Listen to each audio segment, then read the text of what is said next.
All right, we're going to be live streaming now. And we'll be ready to go at 3:30, Chair. Okay. We have a quorum. Director Gisborne and Director Falls. Director Falls here. Okay, we've hit 3:30. So welcome to the October 25th Regional Board meeting. And I want to recognize we are holding the meeting on the traditional territory of the Tla'amin Nation. So we first have the approval of the agenda. Are there any changes to the agenda today, or? No, Chair, not that I'm aware of. As is, yeah. Okay, so unless somebody has any comment on it. So moved. Thank you. Seconded by Director Lennox. Thank you. All in favor? Any opposed? None opposed. Motion carried. Okay. Minutes of the September 27th, 2023 board meeting. Are there any errors or omissions? Seeing no hands up, can I get somebody to move their adoption? Director Lennox, seconded by Director Elliott. Thank you very much. Seeing no other hands up, all in favor? None opposed. Motion carries. We have no delegations. We have no unfinished business. Correspondence. We have a piece of correspondence from Anne Kang. I assume all of you have had a chance to digest that. Director Gisborne. One question. So we don't have a registered delegation. I was just wondering, do we have an unregistered delegation? No. Okay. We've been asked. Yeah. Sorry. Yep. I'm a little late. Sorry. That's all right. So no business arising from correspondence, I guess. So moving on to the chair's report. And mine is a very short one. On September 28th, I attended the Lift Community Services AGM. On the 29th, I took part in a ceremonial puck drop to start the King season. The game started out great, but unfortunately they lost by 1 in the end. So it wasn't the good luck that I thought it might be. Today, just prior to this meeting, I attended the Royal Canadian Legion's first poppy ceremony. So you'll all get yours now that they are, well, I guess they go live on Friday, I believe, but it's worked out for everybody. Fortunately and unfortunately, I was not able to attend the library trustees meeting and the Stillwater Community Advisory Group this month as I was traveling to visit my daughter. And the only other thing I have on my report this month is that this Friday, we've all been invited to attend a signing ceremony of the Memorandum of Understanding between the province of BC and the Tla'amin Nation concerning their commitment to safeguard the future of the former mill site at T-Squat. So Premier David Eby and the Honorable Murray Rankin, Minister of Indigenous Relations and Reconciliation, will be in attendance for this event. I will be there and I hope to see you all there. So, like I said, that was a short report for me this month. So Director Dowd, why don't you lead us off? Mine's even shorter than that. Okay. With all the meetings I've been going to, I haven't had time to prepare a report on what I've done. So I'll save the good parts for next month. Sounds good. Fair enough. Why don't we go up to the monitors, Director Lennox? Yes, mine's going to be brief as well. Lots of travel and lots of communication in the community. I've been able to attend the Lund Community Society, who are very appreciative of the involvement, very active group, and of course the building committee that's working with staff on getting towards our rec center. So all good stuff there, and just working on some of the road safety issues that have come up again in the community. So we're just working towards solutions on that. Not too much specific activity other than that one. Thanks. I understand you're joining us from Arkansas today. Is that right? Yes, I'm in Arkansas, and then I'm going to drive across into Texas to the hotel. Yeah. Wow. Well, we appreciate the effort you made to join us. Right on. Director Fall. Thank you, Chair. So on October the 10th, I joined the Lasqueti Island Solid Waste Management Plan Monitoring and Advisory Committee, the easily said acronym LISM-PACMAC. But anyways, so they're doing a good job following along what they can, but the plan is being implemented very well. On October 13th, we hosted the entire Lasqueti Island False Bay School at our property. So we had 21 kids and a couple teachers running around, and they came to learn about the history of Tucker Bay. So that's one of the historic places on the island. And we had the archaeologist Dana Lepofsky came out and talked about archaeology on the beach, and it was quite it was very interesting. Kids can see things. She said, go and find artifacts. And she said the new name for artifacts is belonging. So she taught the children that when you find an artifact, you leave it alone where it is on the beach, because it has no meaning to an archaeologist once it's moved. It only has meaning in context, and it's not yours, it's someone else's. So the kids, when they found within a matter of 10 minutes, dozens of artifacts, they were running up with rocks. She'd say, no, yes, yes, no. And they were amazing. And then they'd run back and put them exactly where they found them, which, kids have photographic memory, and it was amazing. This is kindergarten to grade 10, by the way. So they had fun at our farm as well, seeing our animals and so on. That was good fun. October 18th, the Coastal Invasive Species Committee annual general meeting. I attended virtually. I was unable to attend the forum in person, and we had a presentation by Patrick Devereaux, but there were unfortunately no scheduled ferries that day, and it was stormy weather, so no water taxis either. And on the ferry front, we have our regular ferry back after a month or 6 weeks in dry dock and getting fixed up, and probably having to follow increased review by Transport Canada. Our ferry is back, and so far so good. It seems to be at least running, and they have 3 crews, so that's actually probably the first week of the first full week of full runs for a long time, so it's good. And earlier this week I attended the Lesquiti Local Trust Committee meeting, and so they're, we're looking forward to, or I mentioned to them the protocol agreement, so they're looking forward to meeting again with us, or at least some of us, at some point later in the year or in the spring. And with that, I'll hand it back. Thanks, Chair. Okay, thanks, Brian. We're really glad to hear that some of your ferry woes are being sorted out. Hopefully that continues. I know it was a challenge there for a while. Director Gisborne. Thank you, Chair. Not a ton to report this month. Mostly been talking to residents and some landowners that are looking at developing, and just concerns around development pressures. One thing though that I would like to bring to the board's attention is we have had a lot of issues with bears in Area B. We're seeing them more frequently. There was an aggressive bear that I harvested in the spring, and recently I started actually cutting through it, and I found a 22 round in the meat. And that explains why the bear is acting so aggressive. And that to me is extremely concerning, because that means that someone out there used a 22 on a bear. And I don't know if they're going to do it to other bears, but that, because this bear came out of the woods and was growling, and that's why I ended up putting him in the freezer.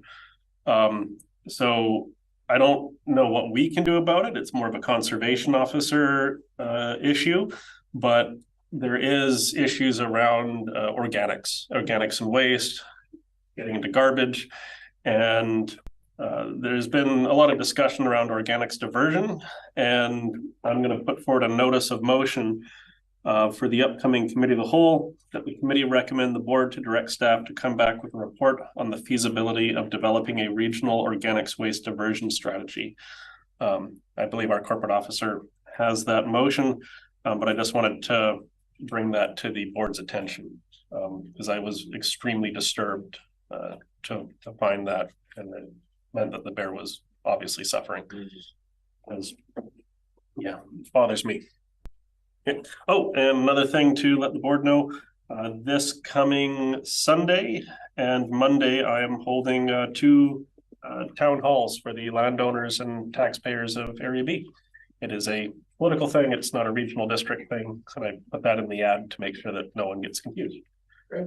That's it. Okay, thanks very much. And yeah, that is a bit distressing, finding the 22 caliber in the bear. That shouldn't happen. The public can get educated, and hopefully the conservation officer can do something about it. Director McCormick. Yes, thank you. And from predator-free Texada Island, on the 29th of September, I attended the Chamber of Commerce, which is now very active and up and running after nearly a 3-year hiatus. On October the 3rd, the Texada Airport Advisory Committee met, and a couple of things on the agenda. One was the new lease with hangar owners, which is was being reviewed and is making progress, which is great. The committee also voted to explore opportunities for the airport to support emergency management in the region, ways that it can be used. And the committee also asked for a fire smart review of the airport property, which seems to make sense And in fact, Chair, makes sense for us to do on all of our regional district properties. So that's something I hope we can pursue in the future. On October the 12th, there was a send-off for Constable Misha Yakanowski. Finally learned how to say his name and he's now retired. But he's the constable who brought us the Kids Don't Float life jacket station for the park. And so he has been a great addition. On the 14th, I attended the meeting of Tinches, which is Texada Island Nonprofit Seniors Housing Society. And they were discussing plans for the land that they are applying to have excluded from the ALR.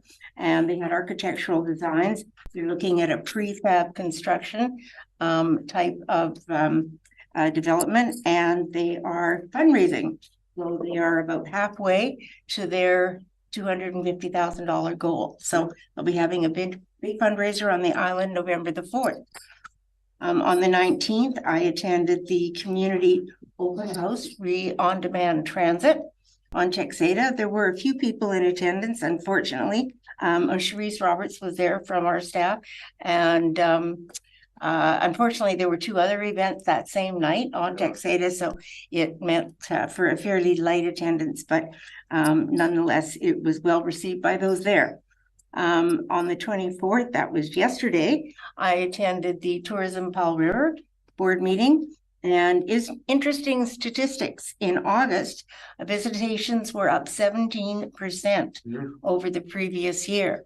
And in fact, Tourism Powell River indicates that that is not because of anything they've done. It was because of the forest fire situation. And a lot of people sought refuge in this part of the world. So that was good. And final thing from Tourism Powell River, they have expanded the shopping opportunities in the visitor center, everything from ice wine tea, which I had to go buy some of today, which I did, and the Elder Valley soap. So there's quite a new collection of new stuff. So encourage everyone to do their Christmas shopping at Tourism Powell River. And that is my report. Thank you, Chair. Great, thanks. Do you have any more information on the Tinches fundraiser? By any chance, or? Well, there is a big event happening on November the 4th, and that is where they are hoping to raise a big chunk of money.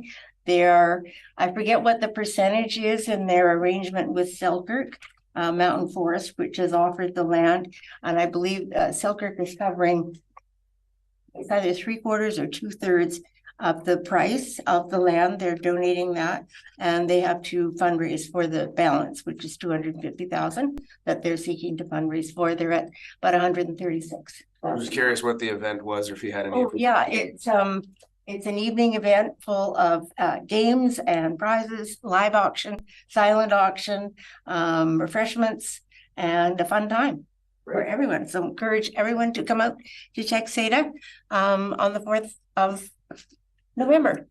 Perfect. Great. Thanks, Director Elliott. Thank you, Chair.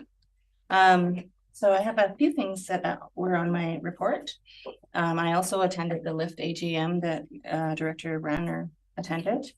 Monday evening was the Fentanyl Forum, where we had some out-of-town guests and guest speakers and a panel of experts to answer community questions around the fentanyl overdose emergency that we've been having since 2016. So it was the first fentanyl forum we've had since 2016.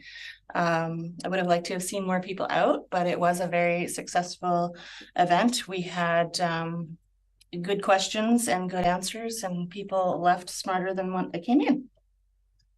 I went to the Area 15 Sport Fishing Advisory Committee meeting on October 24th. It was at the library. I joined by computer. I had to leave a little early because I had another meeting that evening. They had a lot of really good information and stats from the salmon that have been clipped that they get all of the information from. And so they're starting to roll out stats on that. They had noted the increase in krill animals, and we're all seeing more whales and things out there. So that's indicating better conditions in our coastal wide, specific to our area, the way some other things are done. So if people are catching lots of halibut on the outside of the Vancouver Island, which is where they're catching them, it's the allocation and it's coastal wide. And we get timed in and out the same as the entire coast. So that's not an area specific thing for that. There was lots of information about the various types of salmon and all the different stats they're keeping on those, but I'm not going to go into those. It's being organized in our region that is to our local needs. They invited me to attend. I did. If people think we should have some sort of formal participation there, sorry. And then Okay, great. And I to mention that I attended the open house for the on-demand transit at Lang Bay Hall. Okay. Perfect. All right, everybody, no hands up. We can move on to the consent motion. So move is born, second, scroll on street. Electoral. How do we wish to proceed? With, us not, attention wasn't given.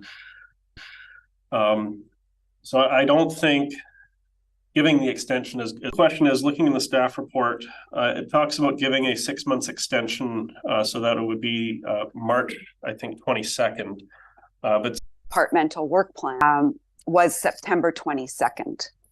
And so we have consistently communicated to the applicant that they had until September advantage. And I think it's important for the board to recognize that under the Local Government Act, the landowner has the right to apply for a rezoning and for an extension without a valid reason. And as is explained in the staff report, they have shown significant progress to meeting to grant a 5 months extension. Okay. 6 to 5. Anybody like to second that? Dr. Lennox, thanks very much. Obviously, that deadline. The one thing I will say as to one of the reasons why I any opposed? The motion carries. So we are back discussing the main motion as amended. Yeah. Where I was starting to talk about the main motion at the amendment. One of I was also in support of not granting the extension was when this resolution passed back in February on up into 7406 and 7440 Nootka Street. That makes me wonder whether or not we should be asking for a staff report on option of the 2009 water study, which is in the OCP, which has a water line going right through that property. Any other comments? Seeing none, vote on the main motion. All in favor? Any opposed? No. George is confusing. Sorry, A, B, C, D. I was watching. Okay, motion carried. This doesn't count. Right. Put your hand up anytime you like. Moving on to bylaws, 13.1, Lund Sewage Local Service Amendment Bylaw number 195.4 2023. Can I get somebody to read that? Director Lennox. sorry, I had to take myself off mute before. Makes sense, yeah. Thanks, and I'm just getting it here. So I'm supposed to read down through all three? Well, just read the first one, number one. So that the service amendment bylaw number 13.2 user rates amendment bylaw number 194.24 2023. I'll keep going. All right, that the board give first and second reading of the Lund Sewer user rates amendment bylaw. That the board give third reading of the Lund Sewer user rates amendment bylaw number 194.24 9.6 Myrtle Pond. Man, we are getting right through this. 13.4 Myrtle Pond Local Area Water System Rates and Regulations Amendment Bylaw number 117.24 2023. I move that the board give first and second reading of Myrtle Pond Local Area Water System Rates and Regulation Amendments Bylaw number 117.24 2023. Director Elliott, concerned about how much the rates are going up. Please take a look at the staff report because water systems are very expensive. Delegation of Purchasing Authority. Motion carries. I move the board give third reading of Cathett Regional District Delegation of Purchasing Authority Bylaw number 589 2023. Seconded Director Elliott. Discussion. All in favor? Center and Waste Transfer Station Temporary Borrowing Bylaw. Regional District Cemetery Regulation Amendment Bylaw number 511.8 2023. But Seconded by Director Elliott. Discussion. All in favor? None opposed, District Cemetery Regulation Amendment Bylaw number 511.8, 2023. seconded. Director Elliott, discussion. All in favor? I'm from the Nootka area resident, if you don't know that by now. And I kind of put Nootka away for a little bit for some health reasons and have come back. And so my concern or my question to the board, because it's question period, is in the I can 6 months period. So I do believe the planning committee did take that into consideration. But as per the other directors, I can't speak for. Right. We can speak for, I'm sure many things were considered by the planning committee members and the board members when that issue came before us. hey, that was my other question is the decision fair to all concerned?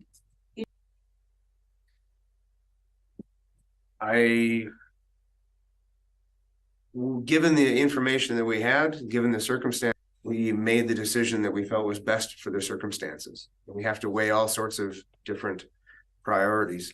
So I'm not entirely sure what kind of an answer you're expecting, or. Well, I am based on the final date that they were given, whether it was August 22nd or September 22nd. And some of the responsibility is on us because of that. And had we denied the extension from what, then they could just come and reapply again. So it's not as though, from what I understand, and Ms. Rod, like I say, please correct me, it's not as though it would in this just grant the extension. Okay. Dr. McCormick. Thank you. I realize you'd like to have this over with and you'd like to have it resolved and put it behind you. But sometimes you have to move very carefully, not necessarily quickly. So I think the extension is important to give the developer, you know, the benefit of the doubt to complete their work and to provide the information that's required. Very well said. Appreciate that. Director Elliott. So I'm a city representative and we didn't get to vote on this particular issue, but I wanted to point out that by granting shorten the process, not lengthen it. And that is that if the developers got a right to apply for the zoning and the extension had not been granted and they resubmitted an application after pushing paper around and resubmitting the deposit, situation would be a bit different, but it appears that they are taking the situation seriously. So we wanted to keep going down there. Good point. I guess I have a question. Rezoning, and I'm not necessarily speaking specifically about this application. If throughout the process, the application is then, denied after public hearing and all those kind of things, would the developer, my understanding is the developer could then come in that same application and the application was already denied, then I could see where in the future a board could say no to an identical application that had already been denied, but that is not the situation we have in front of us. I think that's how we could prevent, in the future, someone just constantly coming back to the same well with the same request. But as I understand the develop to the public hearing, that's really when, as I understand, the rubber hits the road. Is that correct? To the residents of Nootka, it's like your chance to express how you feel on it is still coming, so don't give up. Right. Okay. I think. Great. So question period is over. We have an in-camera session. Who would like to read that? Okay, let's bring an annual report to. Seconded by Dr. McCormick. Any discussion? All in favor? None opposed. We're going in camera. Motion carries.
We've reached the end of our agenda, so we are adjourned. Thanks for joining us.